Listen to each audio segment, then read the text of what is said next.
indicator for us to understand a lot about space weather. What does the aurora consist of? What's the density of aurora? And actually flying through the aurora, capturing this in both 2D and 3D. What I'm looking forward to do in space, looking forward to the research that we are going to do on orbit. I would say we have two main themes. So one is how do people adapt to extreme environments? Based on that, how do you increase the access to space for anyone medically without being a superhuman as in the olden days? I think astronauts before us were absolute heroes, right? But then it should shift from that to how does anyone go into space? I'm super excited for a ham radio competition that we will host. The idea is that we have different pictures of locations on Earth in the polar regions, which are also of relevance to polar history. But then we cut them up, mix them up, and we're just going to send them down through the radio, and people have to puzzle them together in international teams. Another thing that we plan to do in space is that we're bringing a synthesizer, and we want to sample some sounds that we can hear in space, some of the thrusters firing, for example, and integrate that into one jam, I think, which would be pretty cool. We know that photographs of the Arctic and Antarctica are available on Google Earth and through satellite imagery, but to see them from orbit may reveal things about these two areas, the Antarctic and the Arctic, that we have previously not known. Some people may think it's a tourist mission. I don't mind that. It's up to you to define what's a tourist mission, but for me it's an exploration. Dragon is the first private spacecraft to take humans to the International Space Station, and it's currently the only vehicle capable of returning significant amounts of cargo back down to Earth. Now, the crew will spend all their time in the pressurized section, which is the top portion of the spacecraft. This area allows for the transport of people and environmentally sensitive cargo. Dragon's trunk, which sits below the pressurized section, can carry unpressurized cargo if needed, and it remains attached to Dragon until shortly before re-entry into Earth's atmosphere. Now, we mentioned earlier in the show that this will be the first West Coast recovery with crew. This change was made to allow for the trunk to remain attached to Dragon through the deorbit burn, and then it will ensure that it falls safely into the Pacific Ocean. Like the Falcon 9 first stage, Dragon is also reusable. This will be the fourth flight for this Dragon named Resilience, which most recently supported the Polaris Dawn mission last year. And just like on Polaris Dawn, the From 2 crew will have access to high-speed internet in space via the Starlink network. Dragon is carrying what we call a plug-and placer, a device that is linked to a Starlink terminal in Dragon's trunk, which is connected to a router, providing Wi-Fi for the crew. The placer is responsible for establishing and maintaining a laser communications link with Starlink satellites, which will be in orbit with Dragon. Using this hardware, Dragon will attempt to talk to Starlink the same way Starlink satellites talk between themselves, which is with lasers. Now, over the last 5 years, and not including From 2, Dragon has supported 16 human spaceflight missions and flown 62 crew members representing 14 countries. Through the Axiom, Inspiration 4, Polaris Dawn, and From 2 missions, Dragon is helping lay the groundwork for deep space exploration, rapidly expanding our knowledge of how humans can adapt, live, and work in outer space. Dragon has proven to be quite a versatile spacecraft. It can autonomously dock to the space station when outfitted with the ISS docking adapter, which you can see on your left hand of the screen. Dragon can also be configured with hardware to support a spacewalk, which made its debut on the Polaris Dawn mission last year, and you can see that on the right hand of your screen. And in free flyer mode, in the center of the image, that's the docking adapter removed, swapped out for a cupola, and that's as it's configured for the From 2 mission. And right in front of us, this is actually a mock-up of the cupola right here. It's essentially a large dome-shaped window, providing incredible 360-degree views while in space. Hello, Sarah. Now, the cupola first debuted during the Inspiration 4 mission in 2021. Now, Dragon does have other windows on the sides of the spacecraft that the astronauts can use, but they're a lot smaller. The cupola replaces the docking port or Skywalker hardware at the nose of the spacecraft, which is not needed since From 2 will not be docking with the space station or doing a spacewalk. And being surrounded by a glass dome is probably the closest feeling you can get to being out in space without going outside of the spacecraft. And From 2 will be the second crew to experience Dragon's cupola while in orbit. Here's a little bit more from the SpaceX team on developing the largest window in space. When we started thinking about the cupola, it's more than just another window in space. It's an extension of the Dragon spacecraft. So when we got into concepting, it has to have the same feel and aura of the actual Dragon spacecraft. And you are go to open the forward hatch for cupola use, and please enjoy the best view of the planet. When the forward hatch first opens, you can look up and you see immediately that there's a large window up there with the 4 Draco shields protecting the bubbles from the Draco pulses. If you look at the videos from Inspiration 4, you can see their jaws all drop just looking out the forward hatch, not even being in the cupola. The most notable thing to me is that it looks so simple on the outside, but the deeper you go, the more you uncover more complexities within it. There's 3 different bubbles that make up the cupola. The exterior-most bubble is our thermal bubble, which is designed to protect from micrometeorite debris that we could experience on orbit. The center bubble is the pressure pane, which holds in all the pressure. And the innermost pane is our scratch pane, designed to protect from anything that the crew inside might be doing. It's actually made from acrylic and polycarbonate layers, but you also have technologies that are in, say, fighter aircraft that are applied to the cupola. We have a coating called indium tenoxide, which keeps the temperatures down on the inside of the cupola space. All these aspects are tested on the ground and made sure that we operate safely and that we know that when the astronauts are going up there that they have a great time. What makes this the largest window in orbit? It's just the overall size of it.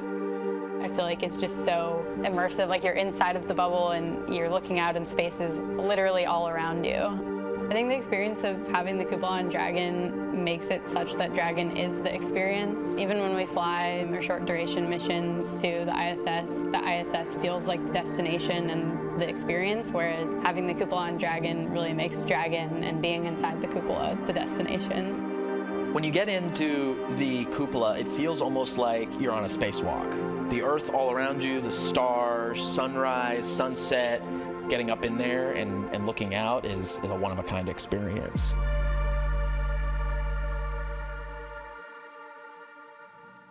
Now, joining us now are 2 SpaceX engineers who made their spaceflight debut on Polaris Dawn. And they're going to help share what's going to space in a Dragon, what it's like. Welcome, Sarah Gillis and Anna Menon. It's so great to be here with you. Thanks for having us. Yes, thank you so much. We're thrilled to be here. Anna, Sarah, we're super excited to have you with us today. And for those of you who are not familiar, Sarah and Anna spent nearly 5 days in orbit, along with their crewmates Jared Isaacman and Kid Petit. Polaris Dawn flew higher than any Dragon mission to date, reaching the highest Earth orbit ever flown. And the crew completed the first ever commercial extravehicular activity with SpaceX-designed EVA spacesuits. So we're excited to have them with us today to add some insight from that firsthand experience.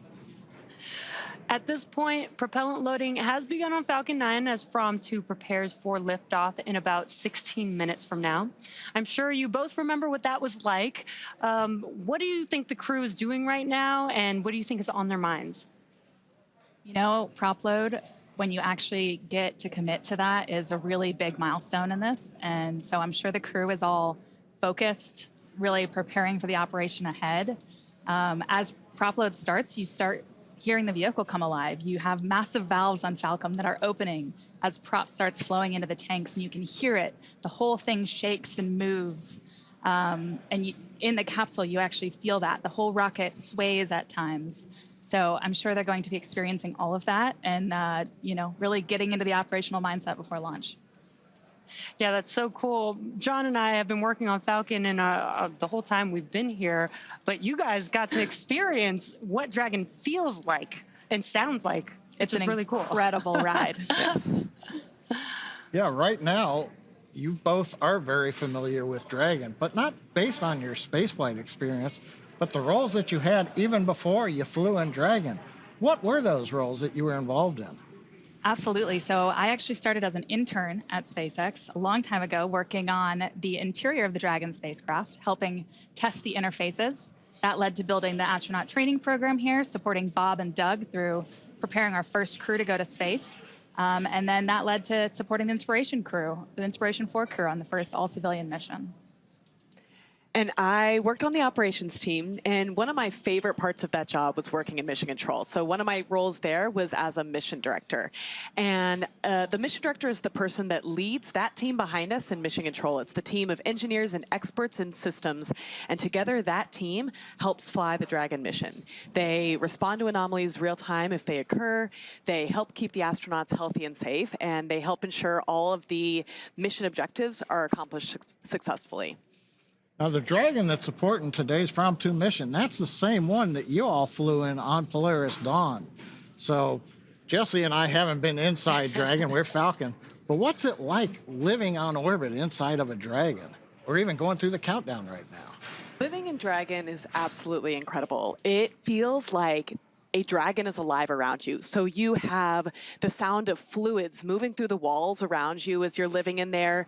You hear valves opening and closing, and periodically you hear the Dragon Draco thrusters firing as Dragon works to keep attitude control, and then also when we do burns, it's a whole melody, and so it feels like it's alive around you. But then on top of that, you are getting to float in this 3D environment. And that means that you get to really use all of the surfaces around you. You get to use the ceiling, the floor, the walls, and you get to really float around. But I think what's really exciting is that this From 2 crew gets even more space than we had. They have the Cupola, so that expands their 3D environment and also provides them this really spectacular view of our planet. I cannot wait to see the imagery that they get to share with us through that view. I like how you said the melody, and it's right at the shot of you with the violin. Cupola versus Skywalker, you know. Is there a Dragon you'd like to fly in? Oh, man. You know, the spacewalk was extraordinary, so I'm really grateful we got to do that. But I think the views they're going to see through that cupola of the poles are going to be astonishing. I'd say any Dragon is a good Dragon. I agree. Any Dragon is a good Dragon. We are so excited to hear so much more about your guys' experience as we count down to From 2's launch today. So we're about T-minus 12 minutes from liftoff, and while the countdown continues, let's meet the launch vehicle taking From 2 to space today. Take a quick look here in the last minutes, but Falcon 9 is the first orbital-class rocket capable of reflight.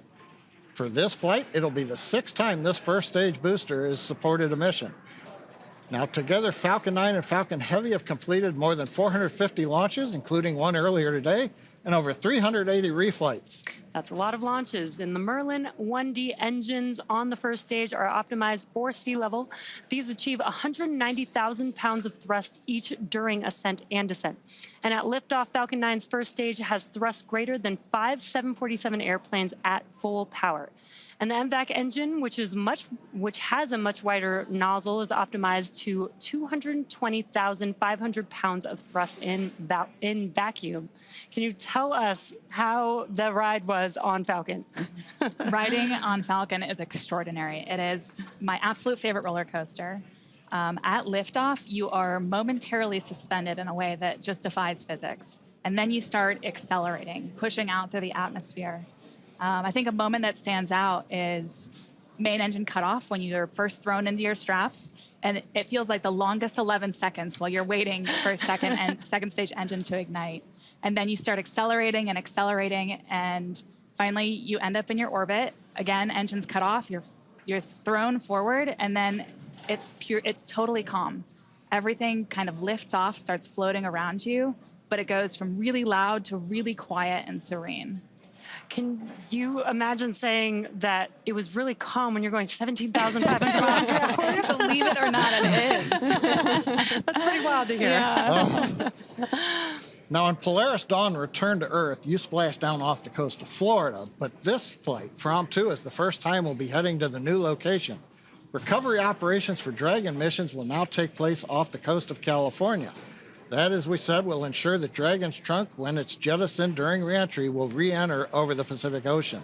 SpaceX engineers did some tremendous work to adjust for the new trajectory. That included changing how Dragon maneuvers before deorbiting and when the trunk is separated from the spacecraft. So while a different trajectory than your return to Earth, what was it like for the two of you when you were coming home from space? The return from space is also exhilarating. You still have those same heavy G-forces like you felt on the uphill, but instead of lasting for tens of seconds, they last for many minutes in duration. So maybe 7 minutes with those G-forces pressing you into your seat, feeling that pressure on your chest. But then on top of that, as the Dragon spacecraft is coming back through the atmosphere, the air around it is heating up, and you get this light show out your windows. There are neon pinks and oranges out your windows with occasional flashes of flames, and that is just the most remarkable view. That is so cool to hear all the different experiences you guys seen, your own fireworks show a little bit. Now, as we mentioned earlier, after splashdown, once Dragon's hatch has been opened, the crew will attempt to exit the spacecraft unassisted. This is the first time this will be attempted with Dragon, and we are studying the crew's ability to exit Dragon without additional medical and operational assistance. Exiting the spacecraft without help will become more important for missions to places like the Moon and Mars, where the crew may need to exit their landing vehicle unassisted. Okay, we've just got a few seconds before we get into next major event in the countdown, but we're going to put you on the spot. You're the only two of us that have been to space and have gone through the splashdown. What's it like trying to get out of the capsule? Do you want dolphins? The dolphins were incredible. You know, it's very interesting readapting to gravity and taking those first steps. I think it's a great research experiment. This is seat 1. How many times have you been to the South Pole before? To the South Pole, around 10 or 12 times, but to both poles combined, around 30. How long did you take to ski there? My last expedition in Antarctica, I skied in new route they're talking to the crew about their fourth place here and across the plateau to the South Pole. This expedition was almost 900 kilometers, and it took me 50 days to complete. Can you believe that in just 42 minutes we'll fly from here in Florida to the South Pole? Unbelievable.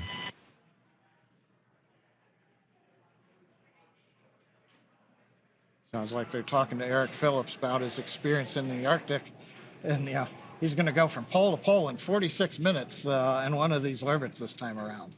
But you're talking about, in the last seconds here, what it was like actually with splashdown, and then you got to get out. It's one of the coolest moments coming home and getting to see all of the people back on the boat to get you out. Stage 1 has started. And so I think it'll be really interesting to see them kind of get more equipment out and proceed out of the capsule by themselves. And we just heard a stage 1 engine trill has begun.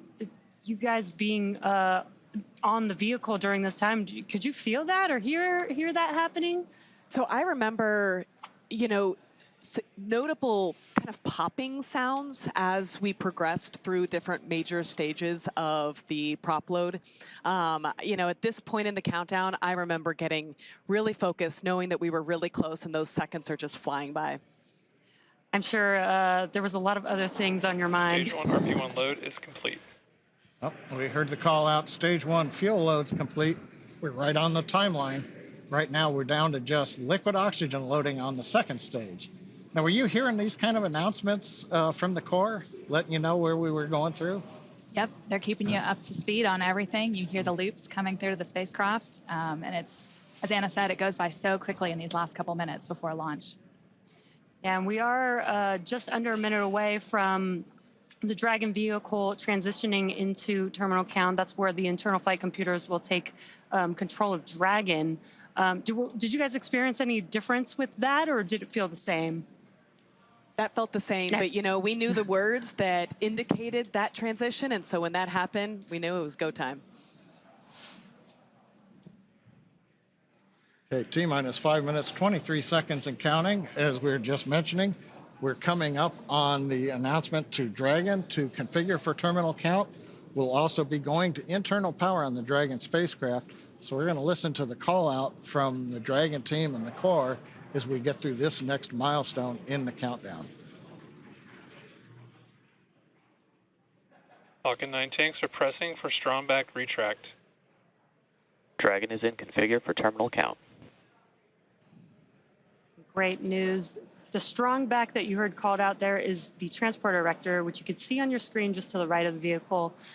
Now, what's going to happen is the clamp arms are going to open up first, and then the strong back, where the TE is going to begin to retract away from the vehicle, just about 2 degrees. And you could see it's very slow on your screen. The strong back is retracting. Good call out there, but you could see on your screen the clamp arms are beginning to open up. Again, once those are fully open, that makes way for the TE to move away from the vehicle. Yeah, and we heard the call out. We're pressurizing for strong back retract. We increased pressure into the Falcon 9 tanks, essentially stiffening the rocket so that we are then ready to open the arms up, release the load. Falcon 9 right now is standing free, except it's held down by arms at the very bottom of the Falcon 9. But you can see the arms around the second stage, which is just below the Dragon trunk, are opening. And now the strong back itself, the structure alongside the Falcon 9, will move about 2 degrees away from the Falcon 9.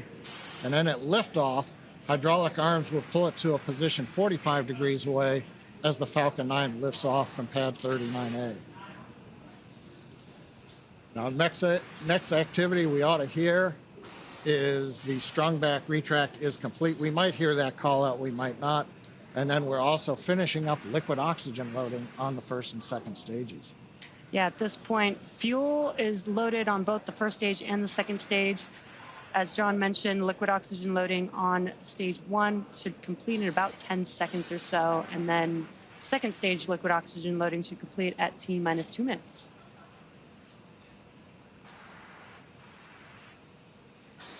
Just waiting to hear the call outs right now for stage 1 LOX load.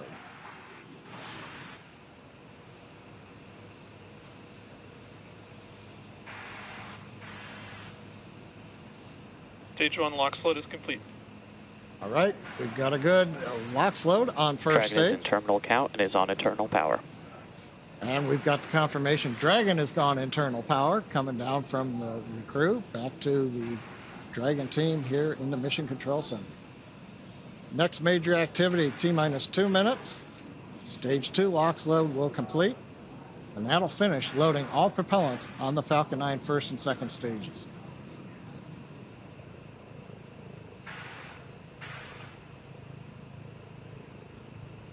We do have a crowd building up here in front of Mission Control.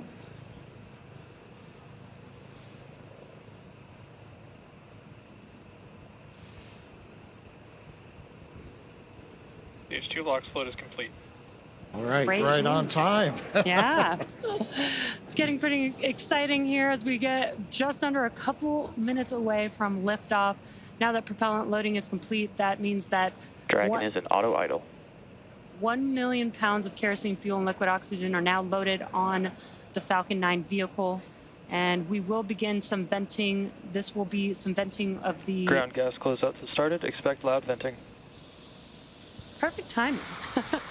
That venting is going, you may see some white clouds around the vehicle. We are venting out the liquid oxygen line, and that colder air meeting the warmer ambient air in Florida is creating that condensation. And I like to describe that like the condensation building around a cold glass of water. Now we're coming up on a minute where Falcon will go into startup. This is where the internal flight computers will take over. Falcon 9 is in startup.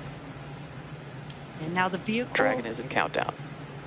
Vehicle is in startup. We're now just waiting for the final call from the launch director.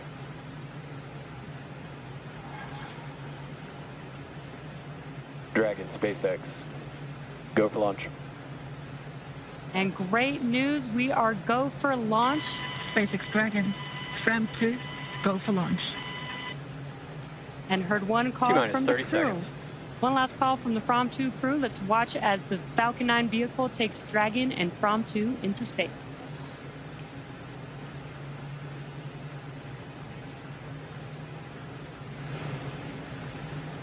T-minus 15 seconds.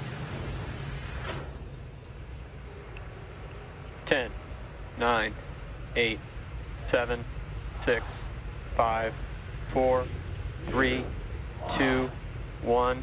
Ignition and liftoff.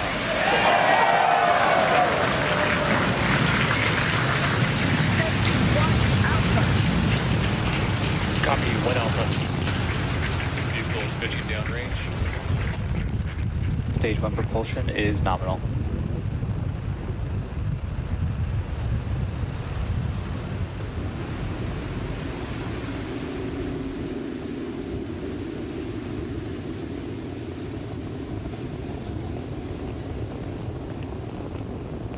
T plus 35 seconds into the From 2 mission, the first ever human spaceflight mission to cover the poles.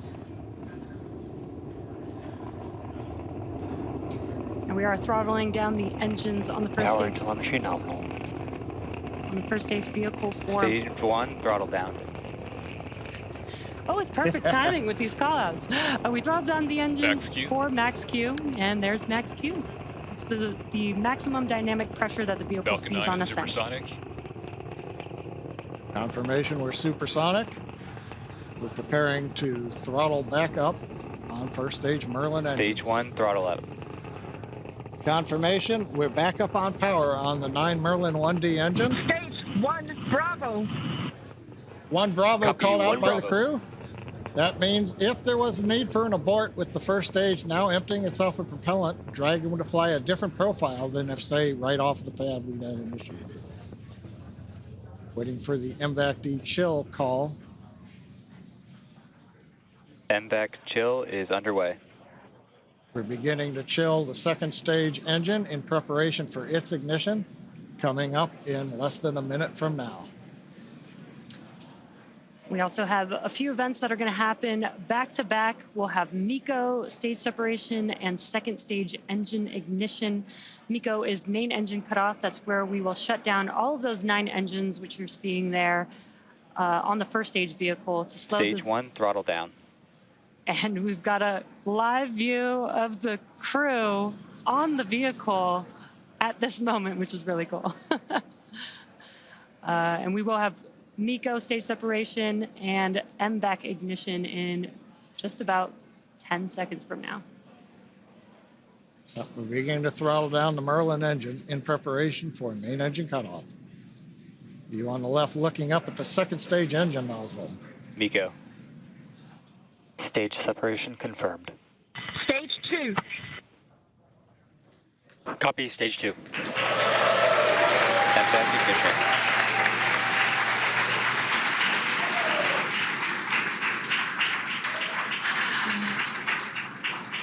And there we just saw MECO stage separation. The MVAC engine has ignited, and we've also started the boost back burn on the first stage, which you can see there on your left-hand screen. Anna and Sarah, those were a lot of dynamic events that just happened right now that the From 2 crew is experiencing, but you guys also got to experience that. Yes, I remember, now we're in stage 2, and I remember that slow buildup of G-forces during this stage. The first stage, the G-forces come on fast, but the second stage, they're a bit slower. And so right now, you're starting to feel it come on faster and faster, and you feel that pressure into your chest. You feel yourself being pressed into your seat, harder to move your hands up. It's an exciting ride, and you see the minutes counting by until the moment that you know you'll be in space. Yeah, you're right, because Dragon, SpaceX, trajectory nominal. good call out from Guidance Navigation Control Officer. Trajectory is nominal for the crew. Dragon, copy. And Commander copies that call out. But yeah, you had a good point. Well, we talked earlier, the second stage engine's over 200,000 pounds of thrust. There's more than 200,000 pounds of propellant, so when it first lights, it's not accelerating very rapidly. But Sarah, what's it like when you get near the end of the burn? We heard Bob and Doug back on Crew Demo 2 call it like driving down a gravelly, bumpy road at high speed. It's definitely more, maybe a little more vibration than first stage because the engine is so much closer to the spacecraft. So you absolutely feel a difference in the sensations you experience when you're riding on the second stage. Cool. I'm sure the From 2 crew is feeling something similar. They're still inside of Dragon, which is still attached to the second stage, and on your left-hand screen. SpaceX, trajectory nominal. On the left hand of your screen, you can see a view of the MVAC engine ignited. Nominal. But coming up in a couple of minutes, we'll have the entry burn on the first stage, which is currently making its way back down to Earth. And we did perform a boost back burn on this one. Yeah, we did a one-engine boost back burn. We didn't have, normally when you launch to the east or northeast in a crew mission, you take advantage of the Earth's rotational velocity. But in this case, we're pretty much going straight south, and so you don't get that eastward velocity. So the first stage needed to use a little more propellant to get the crew up into the right position for stage separation. So we can't bring the first stage all the way back to land like we might do on an ISS mission. So instead, we're going to land on the drone ship, but not as far south as we would normally do Dragon if this SpaceX, was trajectory nominal. something like a Starlink mission. Another nominal trajectory. Dragon copy, nominal. And the crew recites it back. We've got good comms with the crew. But yeah, Jesse, to your point, we are coming up on the second part of the return of the first stage, and that's going to be the entry burn. First stage will start the center engine and then light 2 additional engines. We should see that coming up right now in about 7 seconds. Meanwhile, the crew continuing to head to space.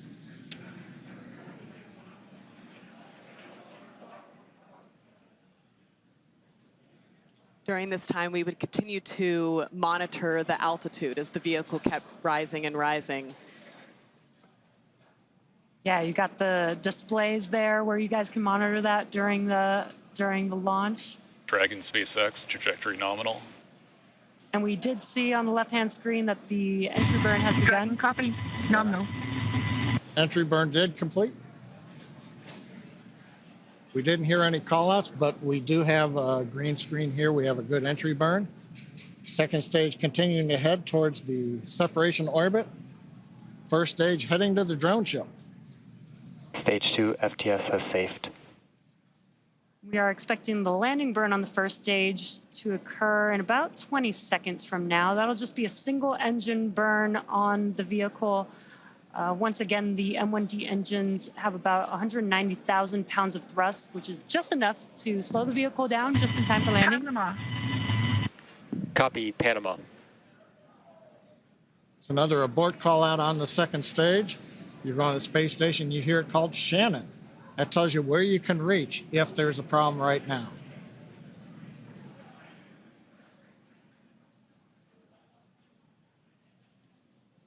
And we've now got video on first stage. Landing burn has begun. And a view from the drone ship. Legs are deployed. And touchdown after 6 flights.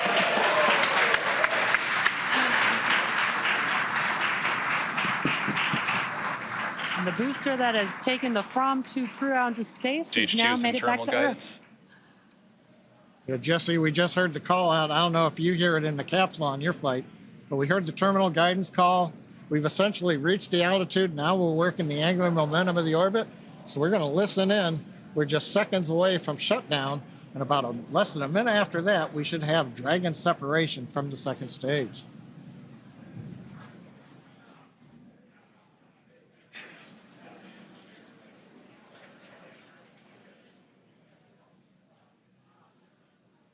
MVAC shutdown.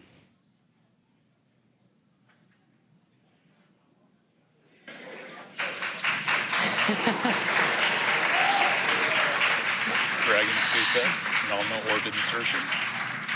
And great news there. We heard the call out for nominal orbital Dragon insertion. copy, nominal. Dragon copies nominal. Launch escape system disarmed.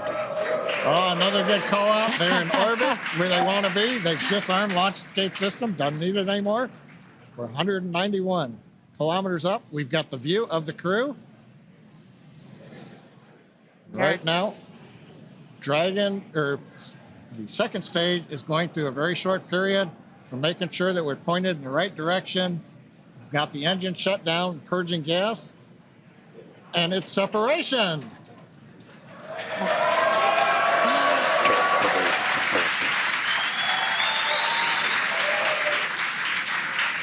From 2 crew is flying on its own on Dragon. Dragon, on behalf of the Falcon team, we're honored to deliver you safely to your polar orbit. Enjoy the views of the poles, send us some pictures, and our hearts and minds will be flying with you as you go over the poles. Have a great flight. And Dragon, this is your launch director here. Pretty wild to see the From adventure sailing to the poles once again, over 130 years from its christening. This time, though, with Starlink. Godspeed, From 2. Cheers. Cheers.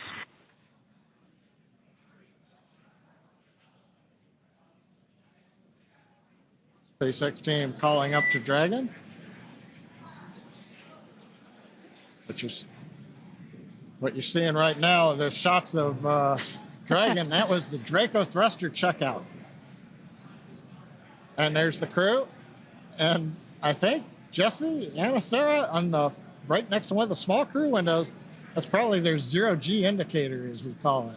Yeah, I can't quite make it out. Dragon SpaceX, nominal dehumidifier activation and service section Draco checkouts. Copy. Nominal.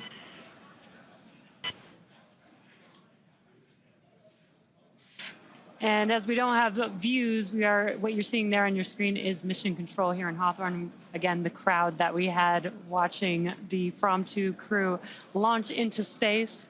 We also saw the zero-G indicator. Hopefully we'll get another live view where we can see what the zero-G indicator was. You guys had a zero-G indicator on your mission, so you know, and I'm probably very connected with the tradition of being able to pick out the zero-G indicator.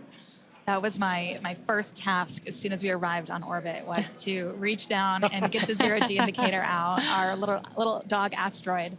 But I think it's honestly one of the coolest moments, the first time you arrive on orbit and suddenly physics has broken and everything is floating in a way that is so different than anything you've seen before.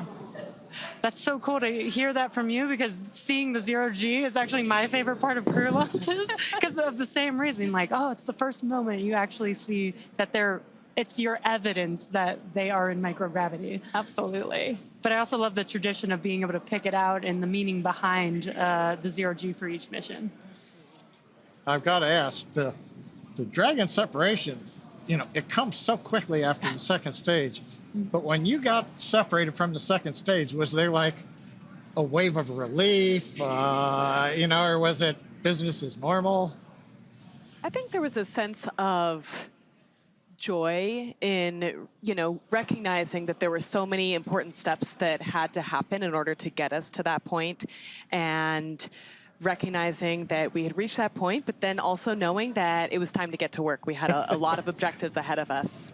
It's really the moment the spacecraft comes alive. Like during Draco thruster checkouts, the nose cone opens, you activate your environmental systems.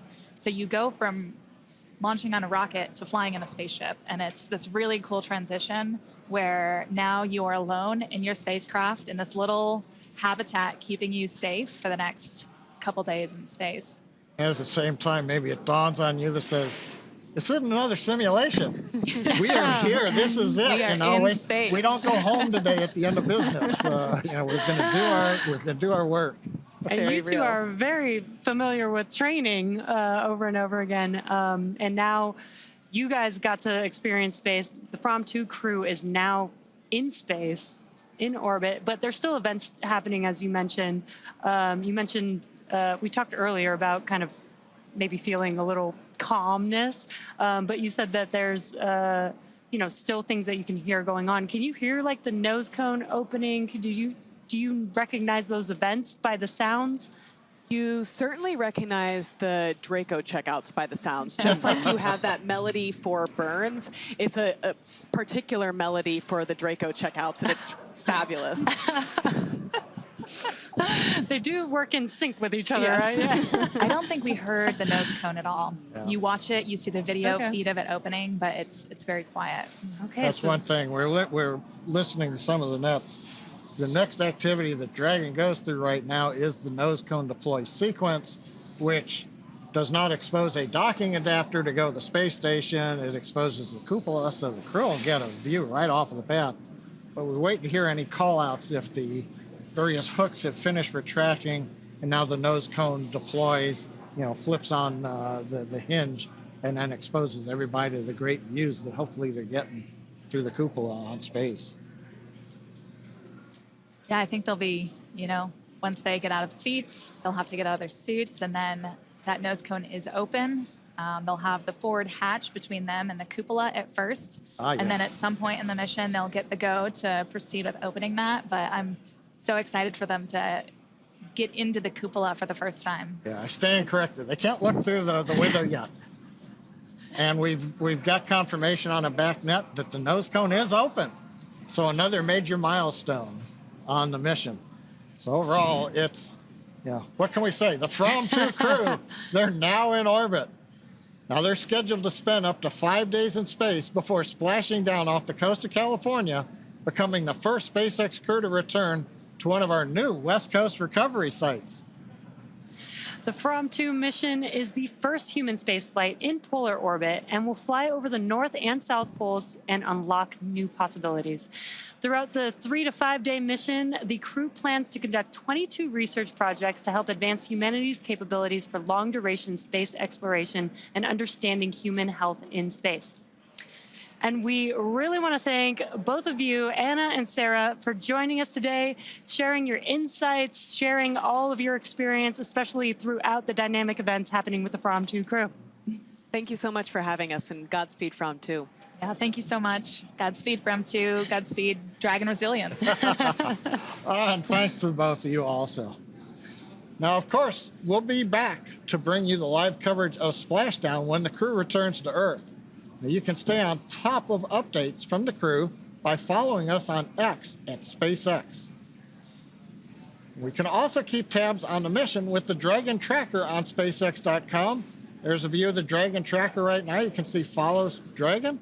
So go to the webpage, SpaceX.com. You get an idea where Dragon is, and you notice right there, we are heading south to the South Pole right now, right on trajectory. So I also want to thank the Range and the FAA for supporting today's mission. And thank you all for watching and logging on. And we'll see you next time.